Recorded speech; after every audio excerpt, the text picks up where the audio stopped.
It's a pet's life with Gym Dog, Ireland's first pet resort by Des the Vet. Managed by vets, loved by pets. Daycare, vet care, premium pet food and grooming. Visit at petslife.ie. And Des joins us. Happy New Year to you, sir. Happy New Year to you, John. Great to be here again. Yeah. 2025. 2025. Yeah. Goodness gracious me. I think there was a TV show about that many years ago back. We said, I will never see 2025. And it was about 10 at the time. Well, mind you, there was another TV show called 1999 as well. So. What year was the second or the third Back to the Future movie set in? Oh, yeah. I don't know. What was it, 20? Well, they said that was futuristic and it was only... Yeah. It was a couple of years ago. That's right, yeah. We were all meant to be on hoverboards. They didn't predict mobile phones though or anything. I know, yeah. No, the future planning wasn't that good. The future planning wasn't great, no. It was typical. Anyway, how are you today? I'm great, yeah. Right. Yeah. I think when we were discussing our topic of conversation, it was so apt because the weather has been naff. Yeah, that's right. So speaking of future planning, we have to help people with a few little tips about how to manage this kind of weather because it'll be around for a few days. And... I just thought we better talk about it because I see my own young dog, Bonnie's not 2 and had never seen snow. Yeah. So initially she wouldn't step out in it, wouldn't put the paws on it. She was wary of it. And then when she realised it was... fun. It was fun. Yeah. It was fun. She went mad altogether. Yeah. Yeah. And they'll probably roll around in it as well. Roll around in it and get it all into the big fur coat. And it's amazing the golden retriever hair thickens out in the winter. Yeah. So she has this really coarse, thick, double coat. And my partner is saying, what's happening to her coat? And she's shedding even more. I said, that's her winter coat. Yeah. That's the first proper adult winter coat we've seen. Right. Yeah. And so that's what it is. Yeah, and don't take the winter coats off, folks. Don't clip them off. Don't brush them out too thin because they need them for heat. Yeah. Yeah. So dogs that have a good winter coat don't need additional clothing. Right, okay. The short-haired ones, though, so list off the breeds that have the little thin skin and the little thin coats. Yeah. Little tiny ones like Chihuahuas and even Jack Russells. Yeah. They do feel the cold. Whippets, Greyhounds. Yeah. Most Lurchers. Yeah. Dalmatians. Yeah. All those lovely fine-coated breeds. Greyhounds. Yeah. Even a fine-coated Labrador could get cold. Yeah. So the ones with the thin skin and the thin coats, I would say, they do get them used to having a coat and put a coat on. Because then you can get them out and about. Yeah. Yeah? Yeah. I'm getting soft in my old age. No, but I mean, do you know what? If it's all for the greater good of the animal... Yeah. It's important. Well, if it's not a gimmick... It's not a gimmick, no. That's the key to it. Because now, putting a coat on a dog that's already hairy, that's a gimmick. Yes. Right. There's no need for it. No need for it. But do put a coat on a thin-coated dog because they'll appreciate it, they'll enjoy their walks, they'll be out and about, and especially if you do have an older dog, dogs 10 plus, they feel the cold and their bones ache. Arthritis is much worse at this time of year in these older dogs, so do keep them in and keep them warm. Okay, Jim is on, and I'm going to ask you this one straight away because it's to do with horses and horses in the fields and everything else. Brilliant. About keep looking after them. Jim wants to know any top tips. We don't own stud farms or anything like that. We just have a few horses that we keep and let them graze. I don't know. But yeah, well, I tell you, people put all-weather rugs on these horses when they're out, but a couple of problems with that is oftentimes the rugs are not changed often enough. They're put on and left on for the winter, and if you do that, your horse will have mud rash and dermatitis and all kinds of things under the rug. Right. So go to the likes of Thoroughbred Remedies or really good saddlers, buy the expensive New Zealand rugs with the crisscross under clips. So that it'll stay on when the horse can lie down and roll and the rug won't come off. So really good expensive New Zealand rugs. Don't scrimp and save on the cost. So initially, while you think you're doing a good thing for the animal, for the horse, by putting the horse blanket on to keep it warm, the most important thing is how soon after you put the first blanket on are you looking to maybe change it or change it up? You want to be taking it off and changing it and cleaning it, giving it a brush. Yeah. A brush off every couple of weeks. Okay, right. I would take the New Zealand rug off and I would brush it off and check the horse's coat underneath, that they're not developing lesions, mud rash or whatever under the rug. So do take the rug off and check the horse's coat frequently throughout the winter. And that'll prevent coat lesions on the horse. And as regards the rugs being washed, always a good idea to have a spare. And get it into the likes of the Curra Laundry that specialise in washing horse rugs, into the likes of the Curra Laundry every couple of months. And have a spare one. Put a new one back on. And what about generally with horses themselves? I mean, are they meant to be in or are they meant to be out? A bit of both? What are we talking about? Of course, the hooves. So the ground doesn't bother them as much, but they would be more prone to stone bruises at this time of year, and they'd be prone to mud rash on their heels. Right, okay. So again, I wouldn't leave them out in wet ground too long. You should be bringing them in at night onto good dry straw bed, and maintaining a bit of hygiene around the hooves, washing and cleaning the feet on a regular basis. Yeah. Heels and hooves do need to be washed and cleaned and dried regularly to prevent bad mud rash. Okay. Very good. Yeah. Okay, good ones. So good. Even horses that are herd animals have those needs. But you are going to get some animals like that. But people might maybe have parts of donkey sanctuaries and stuff like that. You need to look after the animals regardless as well. Yeah. Okay, back to matters at hand. Dogs and cats and stuff. Dogs and cats.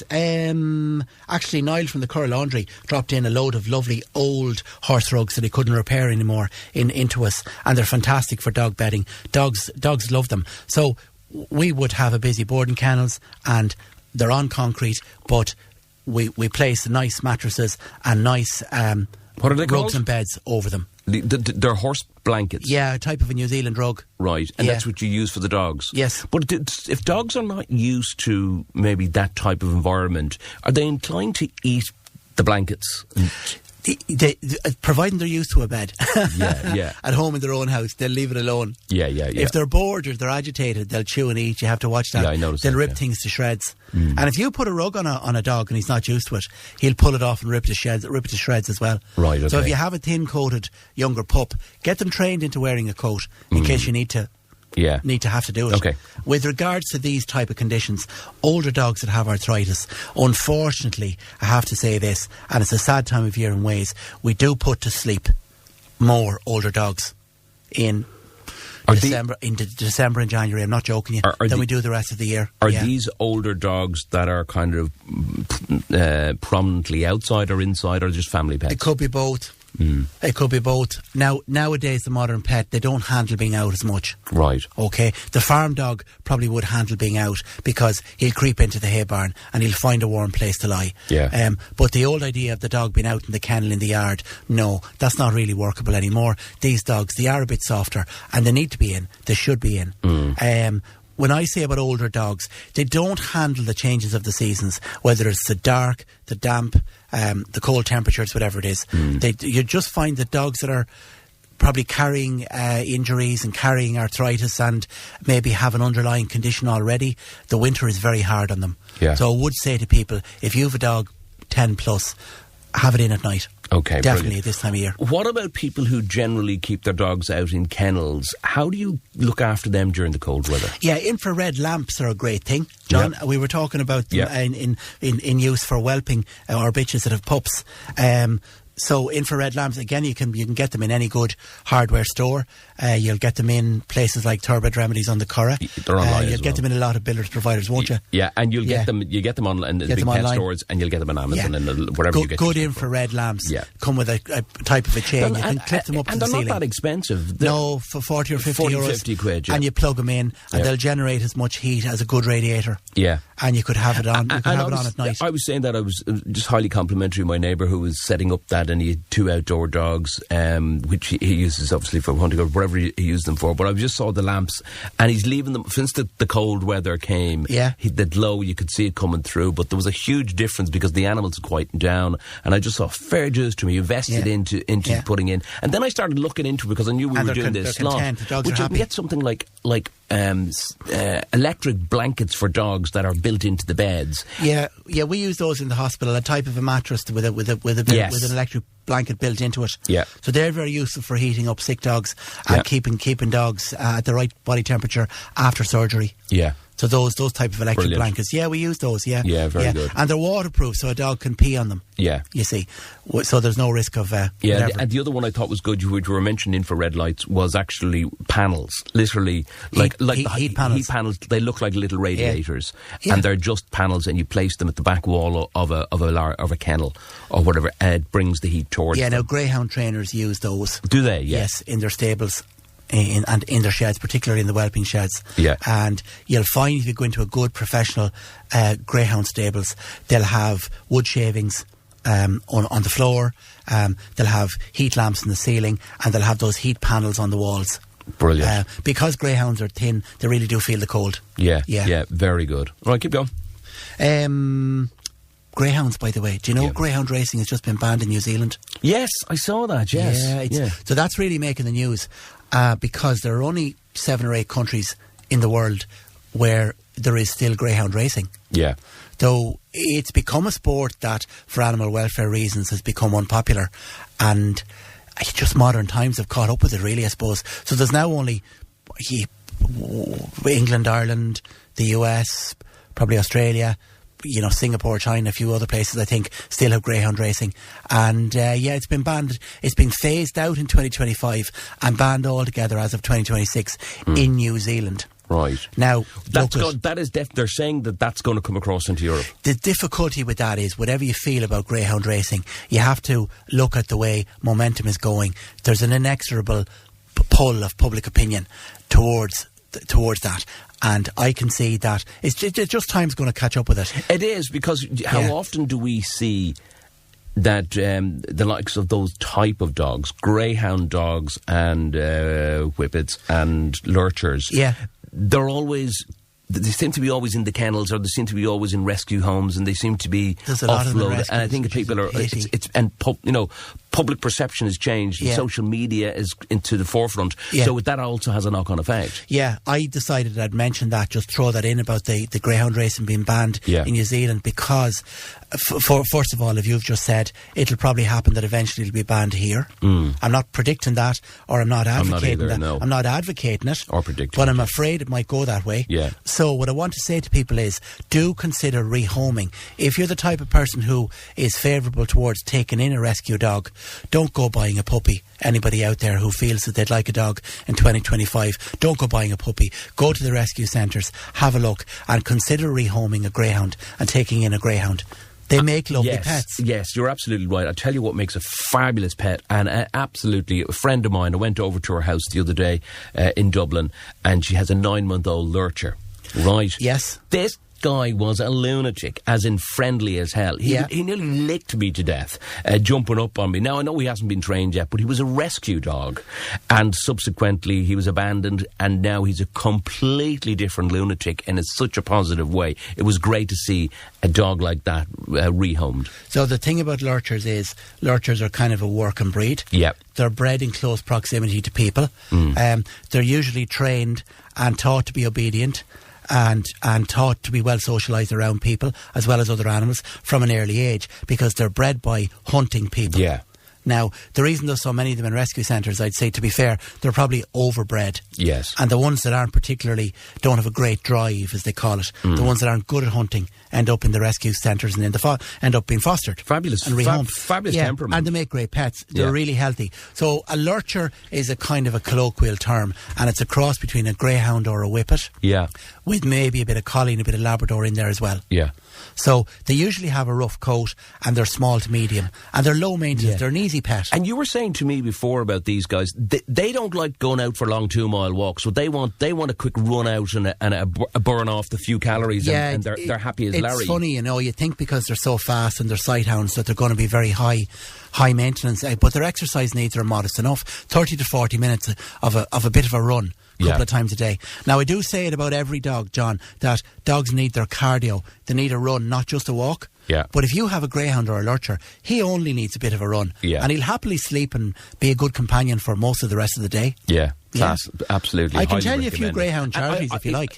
I can tell you a few greyhound charities. Yeah. Yeah. Encourage people. Because we looked this up the other day, because actually there was a lady in and she just rehomed a couple. There's an Irish Retired Greyhounds Trust, believe it or not, and you'll find it online. Right. Yeah. Great idea. Yeah. Now, I suspect as greyhound racing becomes less economically viable, the Irish Retired Greyhound Trust might be more active. Yeah. But that's where I'll be sending people in future who are looking to foster a dog. Right. Yeah. And, hopefully we'll create good avenues for these lovely dogs as their racing days are over, and as the racing needs of the industry probably decline over time, Okay, Porrick was on. He says he is a farmer. He says he's from Carlow and he listens to this slot all the time. He invested in some heat lamps about 2 years ago for his collies, his working dogs. The best thing I ever invested in it, and exactly what Des says. They find the hay in the barn as well, and our own kennels that we built for them.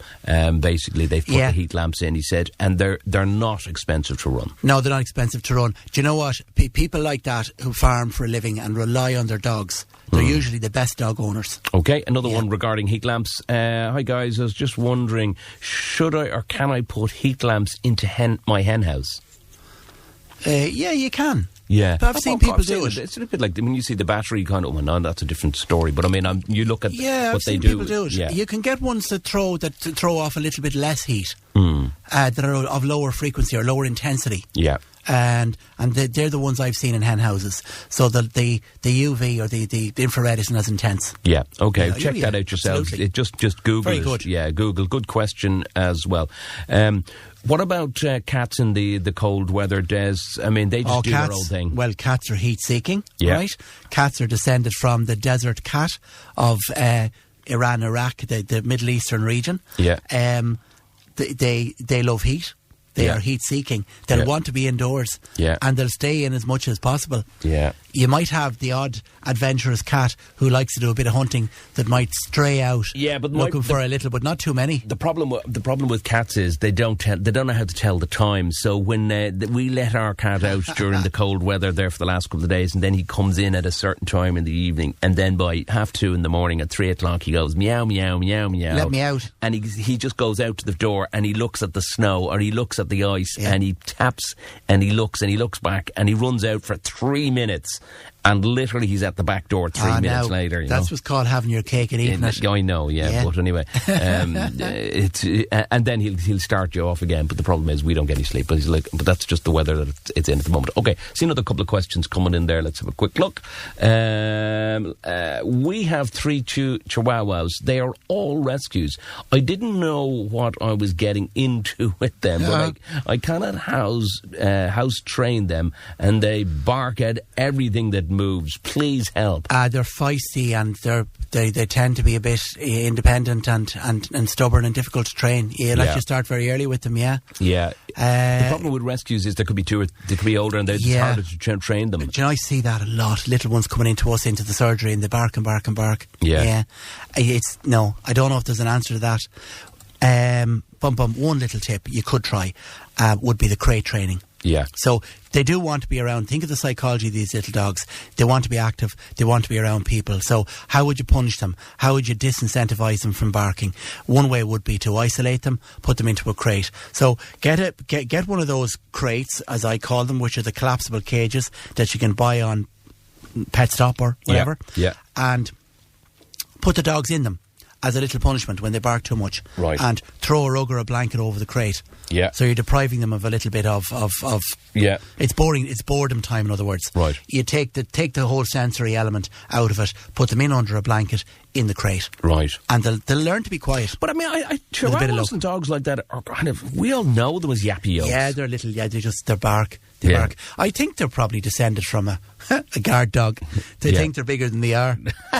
Right, there's another one. I don't know what it means, but can anything be done for the back legs of a dog? I don't know what that is. Can you re-emphasise that? Yeah, I'm going to tell you two things about the back legs. Right. Well, the first being topical or seasonal with regards to this weather out there.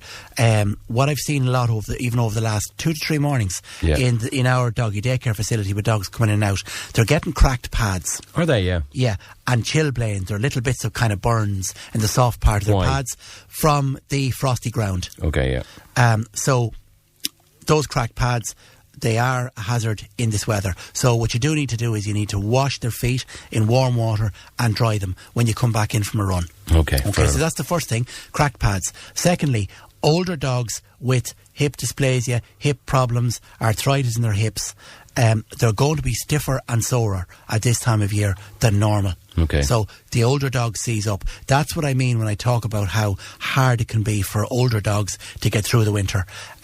They just feel their aches and pains and they feel the cold more. So if you're seeing a change in your older dog like that, and they're just miserable and they've no interest in getting out, and they want to be just tucked up and curled up in their beds more, do bring them to the vets, because they need a bit of help. Yeah. So what's your top 3 tips again for the next cold weather snap? Okay, if they're short-coated, put rugs on them. Yep. If you're out and about in the frosty weather, wash the feet with warm water. Good one. When you bring them back in after your Great walks. idea, yeah. Keep walking them, but wash and dry the feet after you come back in from your walks. Right. And the third thing is watch the water bowls outside, because you're going to have to knock the ice off the water bowls. Right, okay. For drinking. Yeah. They'll still drink loads of water. I see Bonnie this morning. You see them eating snow. They'll eat snow. They'll drink loads. Yeah. But the water bowls will be frozen in the mornings. So watch that you're leaving them out fresh water and changing the water. Okay, brilliant. They'll be the 3 things. Yeah. Okay, well done. On that note, we wrap it up. And as always, Des will be back with us next Tuesday for more of the same, with thanks to Jim Dog. It's a pet's life with Jim Dog, Ireland's first pet resort by Des the Vet. Managed by vets, loved by pets. Daycare, vet care, premium pet food and grooming. Visit a petslife.ie.